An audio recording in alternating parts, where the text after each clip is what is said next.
Hi, welcome back to my channel. I'm Lizzie, and I generally read a lot of books, but this March I had quite the reading slump and only have 3 books to tell you about, and one is an audiobook. I'll start with the audiobook. So this author has gotten a lot of praise, Jenny Offill, and I decided to try it out. Definitely a literary fiction. Department of Speculation follows a unnamed wife character and her husband and daughter. The wife, they live in New York City, I believe.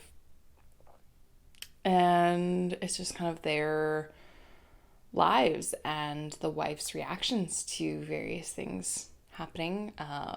It feels more like poetry at times, or trying to it doesn't read so much as a novel as it does like very small vignettes that are all pieced together by having the same characters, if that makes sense.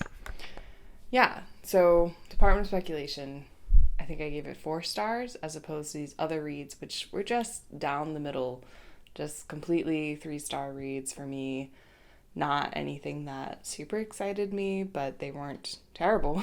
I like them.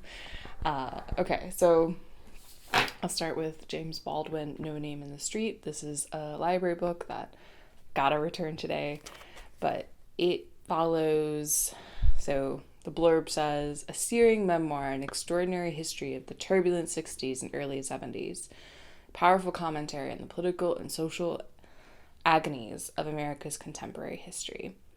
So I liked it, but I think if you're going to read any Baldwin, Giovanni's Room and The Fire Next Time are probably even more succinct and moving. Like, this really read like Baldwin's, not diaries per se, but like more personal musings. If you are interested in thinking about, what was going on in the 60s and 70s from Baldwin's perspective, then definitely pick this one up. But if you never read it, I think you still can find other sources who are writing about this time.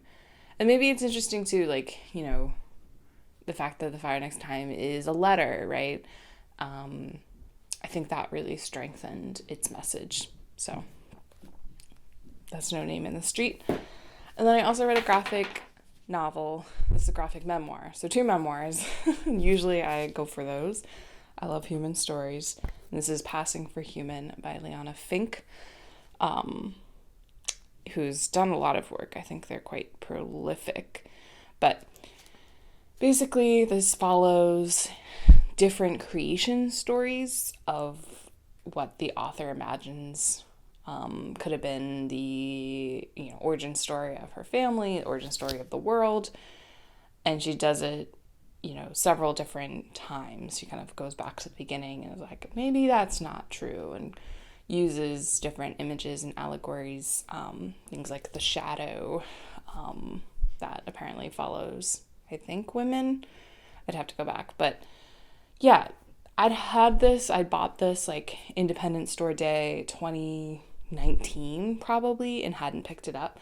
So I was glad to at least have I now can say I've read it.